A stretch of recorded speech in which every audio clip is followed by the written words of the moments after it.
இதுல தனிப்பட்ட வளர்ச்சி, உறவுகள், அப்புறம் தத்துவம்னு எல்லாத்தையும் இணைச்சு தற்காப்பு கலையோட மாமேதை ப்ரூஸ்லியோட வாழ்க்கை பார்வையிலிருந்து சில பாடங்களை நாம கத்துக்கலாம். ஆமா, இது வெறும் தத்துவங்களை பத்தி மட்டும் இல்ல. இதுல 3 முக்கியமான பகுதிகள் இருக்கு. முதல்ல ஒரு உறவு சிக்கலை எப்படி புரிஞ்சுக்கிறது, சரி, அப்புறம் அதை தீர்க்க ப்ரூஸ்லியோட ஒரு தற்காப்பு கலை உத்தி எப்படி உதவுது, கடைசியா அவரோட வாழ்க்கையில இருந்து நாம எடுத்துக்கக்கூடிய 2 முக்கியமான கருவிகள். ரொம்ப நல்லா இருக்கு. சரி, அப்ப ஆரம்பிக்கலாம். இந்த ஆய்வு தொடங்கவே ஒரு தனிப்பட்ட கதையோட ஆரம்பிக்கிறீங்க. ஆமா, ஒருத்தர் தன்னோட உறவுல அன்பும் மதிப்பும் கிடைக்கலன்னு வருத்தப்படுறாரு. ஆனா அத நேரடியா கேட்காம தன்னோட செயல்கள் மூலமா தன் துணைய மாற்ற முயற்சி பண்றாரு. ஆனா அது எதிர்பார்த்தபடியே வேலைக்கு ஆகல. ஹம், இதுல ஆச்சரியப்பட ஒண்ணும் இல்ல. இதுல நம்மள் பலரும் செய்யற ஒரு பொதுவான தவறுதான்.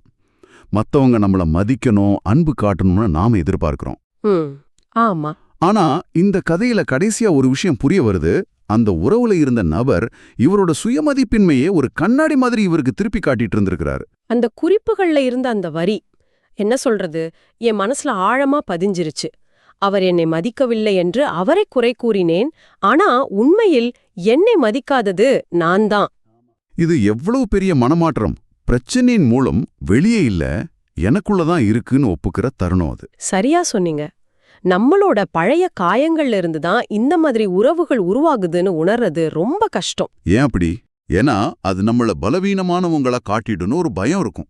ஆனா ப்ரூஸ்லியோட தத்துவம் என்ன சொல்லுதுன்னா, அந்த பலவீனத்தை ஒப்புக்கிறது தான் உண்மையான பலத்தோட முதல் படி.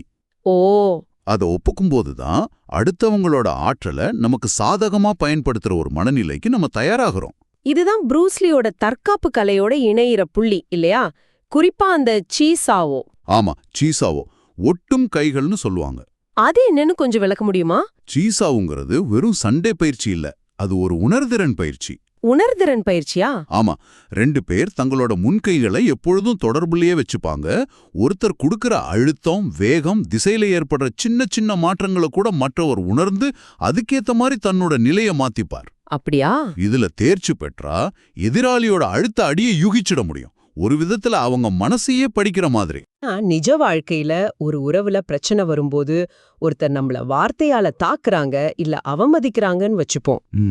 அப்போ உணர்ச்சி வசப்பட்டு பதிலடி கொடுக்கறது தானே இயல்பு. அந்த சூடான நேரத்துல இந்த சீசாவோ மனநிலைய கடைபிடிக்கிறது சாத்தியமா? மிக முக்கியமான கேள்வி. இது ஒரே நாள்ல வராது. இது ஒரு பயிற்சி. ப்ரூஸ்லியோட ஒரு மேற்கோள் இங்க சரியா பொருந்தும். சொல்லுங்க. சக்தியை சக்தியால் எதிர்க்காதே, அதன் ஓட்டத்தை ஏற்றுக்கொண்டு அதிலிருந்தே கடன் வாங்கி அதை வெல்ல வேண்டும். ஓ, ஆரம்பத்துல நாம பேசின கதைக்கே வரும். அந்த உறவுல துணை விலகி போறார். கோபப்பட்டு சண்டை போட்டு அவரை எதிர்க்க முயற்சி பண்றதுக்கு பதிலா அவர் கொடுக்கற அந்த விலகல்ங்கிற ஆற்றலையே ஏத்துக்கிட்டு கண்ணியத்தோட அந்த உறவை முடிவுக்கு கொண்டு வர்றதுதான் சீசாவும் மனநிலை. ஆக எதிர்க்கிறதுக்கு பதிலா இணங்கி போறது. ஆனா அது தோத்து போற மாதிரி ஆகாதா? இல்ல, இது நீரோட தன்மை மாதிரி. தண்ணி மாதிரியா? ஆமா, தண்ணி ஒரு பாறையை சந்திக்கும் போது அதோட மோதுறதில்ல, அதை சுத்தி வழிஞ்சு ஓடிடும். ஆனா காலப்போக்குல அந்த தண்ணீர் தான் அந்த பாறையே கரைக்கும். ஆஹா, இங்க கண்ணியத்தோட விலகிறதுங்கிறது உங்களோட ஆற்றலை வீணாக்காம பாதுகாத்து உங்களை நீங்களே மதிச்சுக்கிற ஒரு செயல். இது ரொம்ப சக்தி வாய்ந்த மனமாற்றம். புரியுது. அதாவது நம்மள சுத்தி நடக்கிற விஷயங்களை நம்மால கட்டுப்படுத்த முடியாது. ஆனா அதுக்கு நாம எப்படி பிரதிகரிக்கிறோங்கிறத நம்மால கட்டுப்படுத்த முடியும். கரெக்ட். இதுதான் அந்த உலகமும் நானும் செயலில் உள்ள தொடர்பில் இருக்கிறோம். நான் உலகை பார்ப்பவன், உலகம் என்னால் பார்க்கப்படுவதுங்கிற கருத்தோட சாராம்சமா? கிட்டத்தட்ட அப்படிதான். நமக்கு வெளியே எதுவும் இல்லை. நாம சந்திக்கிற மனுஷங்க, சவால்கள் எல்லாமே நம்மளோட ஒரு பகுதி தான். எதிராளின்னு நாம நினைக்கிறவங்க கூடவா? ஆமா, எதிராளின்னு நாம நினைக்கிறவங்க கூட உண்மையிலே நம்மள முழுமையாக்குற ஒரு நிரப்பி.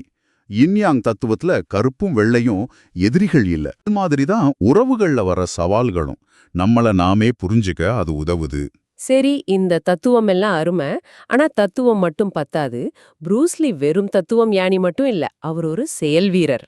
நிச்சயமா. இந்த மனநிலைய நிஜ வாழ்க்கையில கொண்டு வர அவர் என்ன கருவிகளை பயன்படுத்தினார்? நீங்க கொடுத்த குறிப்புகள்ல அந்த ஒரு மேற்கோள் இருந்துச்சு. ஒரு முறை 10,000 உதைகளை பயிற்சி செஞ்சவனை கண்டு நான் பயப்படல, ஆனால் ஒரே உதைய 10,000 முறை பயிற்சி செய்தவனை கண்டு பயப்படுகிறேன். ஆமா, இதுதான் அடுத்த கட்டத்துக்கான திறவுகோள்னு நினைக்கிறேன். கண்டிப்பா. இங்க குங்ஃபுங்கிற வார்த்தையோட உண்மையான அர்த்தத்தை நம்ம புரிஞ்சுக்கணும். அது தற்காப்பு கலைதானே? நேரடி பொருள் கடின உழைப்பு மற்றும் ஒழுக்கத்தின் மூலம் அடையப்பட்ட திறமை. இது தற்காப்பு கலைக்கு மட்டும் உரியதில்ல. ஓ, அப்படியா? ஒருத்தருக்கு கணித குங்ஃபு இருக்கலாம், ஒரு அம்மாவுக்கு பெற்றோர் குங்ஃபு இருக்கலாம். நீங்க எதுல கடினமா உழைச்சு தேர்ச்சி பெறீங்களோ அதுவே உங்களோட குங்ஃபு. ப்ரூஸ்லி இலக்கை அடையறதுக்கே ஒரு குங்ஃபுவை வளர்த்து வச்சிருந்தார். அதுல முதல் கருவி இலக்கை நிர்ணயித்தல், அதாவது டேக் எய்ம். இதுக்கு சான்றா 1969 அவர் எழுதின எனது உறுதியான முக்கிய நோக்கம், அதாவது மை டெஃபினிட் சீஃப் எய்ம்ங்கிற அந்த ஆவணத்தை பத்தி படிச்ச. ஆச்சரியமா இருந்துச்சு.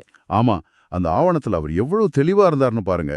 நான் ப்ரூஸ்லி அமெரிக்காவில் முதல் இடத்தை பிடிக்கும், அதிக சம்பளமாகும் கீழே நாட்டு சூப்பர் ஸ்டாரா இருப்பேன்னு ஆரம்பிக்கிறார். ஓகே.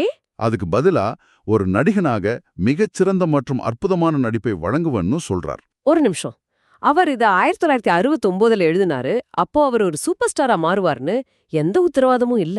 இது வெறும் பகல் கனவா இருந்திருக்க வாய்ப்பில்லையா? அருமையான கேள்வி. இந்த மாதிரி ஒரு ஆவணத்தை எழுதுறதுக்கும் சும்மா நேர்மறை சிந்தனையில ஈடுபடுறதுக்கும் என்ன வித்தியாசம்? வித்தியாசம் அந்த 2வது வரியில இருக்கு. இதற்கு பதிலாக ஒரு நடிகனாக மிகச்சிறந்த மற்றும் அற்புதமான நடிப்பை வழங்குவேன். ஆ, இது வெறும் ஆசை இல்ல, ஒரு ஒப்பந்தம் மாதிரி இருக்கு. அதேதான், நான் எதை கொடுக்க போறேனோ அவர் தெளிவா குறிப்பிடுறார். இதுதான் வெறும் கனவுக்கும் உறுதியான நோக்கத்துக்கும் உள்ள வித்தியாசம். இந்த தெளிவு உங்களோட ஒவ்வொரு செயலையும் அந்த இலக்கை நோக்கி திருப்பும். புரியுது. நீங்க என்ன பயிற்சி செய்யணும், யார்கிட்ட பேசணும், எதை மறுக்கணும்னு எல்லாத்தையுமே இந்த ஒரு பக்கத்தால் தீர்மானிச்சிடும். ஆச்சரியம். 1980க்குள்ள என்கிட்ட $10 மில்லியன் இருக்குன்னு அத்தனை வருஷத்துக்கு முன்னாடியே அவ்வளவு துல்லியமா எழுதியிருக்காரு. இது வெறும் இலக்கு இல்ல, இது ஒரு பிரகடனம். ஆமா, இந்த தெளிவுதான் அவரோட செயற்பாடுகளுக்கு எரிபொருளா இருந்திருக்கணும். இது திடீர்னு வந்த யோசனையா இல்ல. அப்படியா? நிச்சயமா இல்ல. 1962ல அவருக்கு 21 வயசு. அப்போ பேர்ல் சோன்னு ஒரு நண்பருக்கு எழுதின கடிதத்துல அமெரிக்காவுல சீன குங்ஃபுவை பரப்ப விரும்புறதாவும், ஒரு 10-15 வருஷத்துல அமெரிக்கா முழுக்க கிளைகளோட ஒரு பெரிய குங்ஃபு நிறுவனத்தை உருவாக்குற கனவை பத்தியும் எழுதியிருந்தாரு. 21 வயசுலயா? ஆமா, அந்த வயசுலயே அந்த தெளிவு இருந்திருக்கு. ஏன்னா நீங்க உங்க பயணத்தை தொடங்கும்போது பல தடைகள் வரும். அப்போ உங்க ஆன்மாவோட நோக்கத்தை பத்தின இந்த தெளிவு தான் உங்களை நில தடுமாறாம வச்சிருக்கோம். சரி, அப்போ ஒரு தெளிவான உணர்ச்சிபூர்வமான இலக்கு இருக்கிறது முதல் படி. ஆனா ப்ரூஸ்லி வெறும் குறிக்கோள்களை எழுதுறதோட நிறுத்தல. அவரோட புகழுக்கு காரணமே அவரோட செயல்பாடுதான். கட்டுக்கடங்காத செயல்பாடு. அத பத்தி நீங்க கொடுத்த குறிப்புகள்ல ஒரு வேடிக்கையான குறிப்பு இருக்கு இல்லையா? ஆமா, அவரோட ஆபீஸ்ல ஒரு கார்ட்டூன் போஸ்டர் இருந்ததாம். அதுல 2 கழுகுகள் ஒரு காஞ்ச மரக்கலையில உட்கார்ந்திருக்கு. சரி. ஒரு கழுகு மத்தத பார்த்து பொறுமையா, என்னப்பா நான் எதையாவது கொல்லப் போறேன்னு சொல்ற மாதிரி இருக்குமா. அவர் ஒரு செயல்பாட்டால் ஆதரிக்கப்படும் நடைமுறை கனவு காண்பவர். கனவு கண்டா மட்டும் பத்தாது, அதை அடைய என்ன செய்யணுமோ அதை செய்யணுங்கிறதுல தெளிவா இருந்தார். அந்த செயலை பத்தி பேசும்போது அவரோட தினசரி நாட்குறிப்பை பார்த்தே ஆகணும். மார்ச் 27, 1968 தேதியிட்ட பதிவை நான் படிச்சப்போ மலைச்சு போயிட்டேன். சொல்லுங்க. வலது கையால 500 குத்துகள், இடது கையால 250 குத்துகள், வயிற்று பயிற்சிகள், அப்புறம் மறுபடியும் 500 குத்துகள், 7 நிமிஷத்துல 2 மைல் சைக்கிள் ஓட்டுறது, மறுபடியும் ஒரு 500 குத்துகள்னு பட்டியல் நீளுது. இது ஒரு நாள் பயிற்சி மட்டும்தான். ஆமா, இத படிக்கும்போதே மூச்சு வாங்குது. இது வெறும் உடற்பயிற்சி இல்ல, இது ஒரு மனநிலை இல்லையா? நிச்சயமா. இதுதான் கனவுக்கும் செயலுக்கும் உள்ள வித்தியாசம். நிறைய பேர் ப்ரூஸ்லி மாதிரி ஆகணும்னு கனவு காணலாம். ஆனா அந்த அட்டவணையை பார்த்ததும் 99 பேர் பின்வாங்கிடுவாங்க. உண்மைதான். அந்த 1% தான் இலக்கை அடையுது. அந்த உழைப்பு தான் அவரோட உண்மையான குங்ஃபு. நாம ஒன்ன மறந்துடக்கூடாது. ப்ரூஸ்லி பிறவியிலேயே ஒரு சூப்பர்மேன் கிடையாது. என்ன சொல்றீங்க? ஆமா, அவருக்கு கடுமையான கிட்டப்பார்வை இருந்துச்சு. கான்டாக்டன்ஸ் இல்லாம எதையும் பார்க்க முடியாது. ஒரு கால் மத்ததை விட கொஞ்சம் குட்டையும். அப்படியா? இதையெல்லாம் வச்சு ராணுவத்துல சேரக்கூட தகுதி இல்லாதவர்னு நிராகரிக்கப்பட்டார். ஆனா அவரோட அசாதாரணமான உழைப்பும் மனப்பான்மையும் தான் அவரை உலக நாயகனா மாத்துச்சு. வாவ். இங்க நமக்கான செய்தி என்னன்னா, அந்த உழைப்பையும் மனப்பான்மையையும் நம்மளாலையும் வளர்த்துக்க முடியுங்கிறது தான். அறிவது மட்டும் போதாது, நாம் பயன்படுத்த வேண்டும். விரும்புவது மட்டும் போதாது, நாம் செய்ய வேண்டும். அவரோட இந்த வார்த்தைகள் இப்போ இன்னும் ஆழமா புரியுது. ஆமா, நியூட்டனோட நிலைமை விதி மாதிரி இயக்கத்துல இருக்கிற ஒரு பொருள் இயக்கத்திலேயே இருக்கும். ஒரு சின்ன முதல் அடியை எடுத்து வச்சா அடுத்தடுத்த அடிகள் தானா வரும். மிகச் சரியா சொன்னீங்க. பல நேரம் நாம சிந்தனைகள்லயே சிக்கிக்கிறோம். ஒரு கனவை பத்தி யோசிச்சுட்டே இருக்கிறதுனால ஒரு விதமான செயல் முடக்கம் ஏற்படுது. ஆமா. நாம ஒண்ணுமே செய்யாததால அந்த கனவுகளுக்கு நாம தகுதியற்றவங்கன்னு நம்மையே நம்ப வைக்க ஆரம்பிக்கிறோம். ஆனா ஒரே ஒரு சின்ன செயலை செஞ்சா கூட போதும், அது அந்த கனவை நோக்கி ஆற்றலை உருவாக்க ஆரம்பிச்சிடும். அந்த ஆற்றல் அடுத்த செயலை தூண்டும். ஆக இன்னைக்கு நம்ம பார்த்த விஷயங்களை தொகுத்து பார்த்தா, உறவுகள்ல பிரச்சனைகள் வரும்போது பழிய தூக்கி போடாம சுய பொறுப்பை ஏத்துக்கிறது முதல் படி. ஆமா, சவால்களை நேரடியா மோதுறதுக்கு பதிலா சீசாவோ தத்துவம் மாதிரி அதோட ஆற்றலையே பயன்படுத்தி அதை கடந்து போறது ரெண்டாவது. கரெக்ட். கடைசியா ப்ரூஸ்லியோட வாழ்க்கையில இருந்து 2 சக்தி வாய்ந்த கருவிகள். முதல்ல உங்களை உற்சாகப்படுத்துற ஒரு தெளிவான உறுதியான இலக்கை நிர்ணயிக்கிறது. ரெண்டாவதா அத பத்தி யோசிச்சுட்டே இருக்காம உடனடியா செயல்ல இறங்குறது. ப்ரூஸ்லியோட நாட்குறிப்பு, அவரோட உறுதியான முக்கிய நோக்கம், ஆவணம், அவரோட தத்துவங்கள், வாழ்க்கை எல்லாமே ஒரே விஷயத்தை தான் சொல்லுது. என்ன அது? உங்களோட திறனை முழுமையா அடைய தொடர்ச்சியான பயிற்சியும் அசைக்க முடியாத செயல்பாடும் அவசியம். நீங்க எதை அடைய விரும்பினாலும் சரி, அதுக்குரிய குங்ஃபுவை நீங்க வளர்த்துக்க தான் வேணும். இந்த உரையாடலோட முடிவில உங்களுக்காக ஒரு சிந்தனை. ப்ரூஸ்லீக்கு ஒரு பெரிய உறுதியான நோக்கம் இருந்துச்சு. அது அவருக்கு வழிகாட்டுச்சு, ஆற்றல் கொடுத்துச்சு. ஒருவேளை உங்களுக்கான தற்போதைய மிக முக்கியமான குங்ஃபு ஒரு பெரிய இலக்கு அடையறதா இல்லாம இருக்கலாம். ஆமா, அதுக்கு பதிலா ஒவ்வொரு நாளும் ஒரு சின்ன முதலடியை எடுத்து வைக்கிற பயிற்சியில தேர்ச்சி பெறதா இருக்கலாம். ஆமா. ப்ரூஸ்லியோட அந்த புகழ்பெற்ற மேற்கோளை மறுபடியும் நினைச்சு பாருங்க. ஒரே உதைய 10,000 முறை பயிற்சி செய்வது. அந்த மாதிரி எந்த ஒரு சின்ன செயலை நீங்க தொடர்ந்து செஞ்சா அது உங்க வாழ்க்கையை மொத்தமா மாத்தும்னு நினைக்கிறீங்க.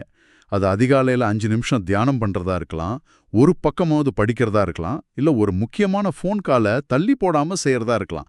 அந்த ஒரு எது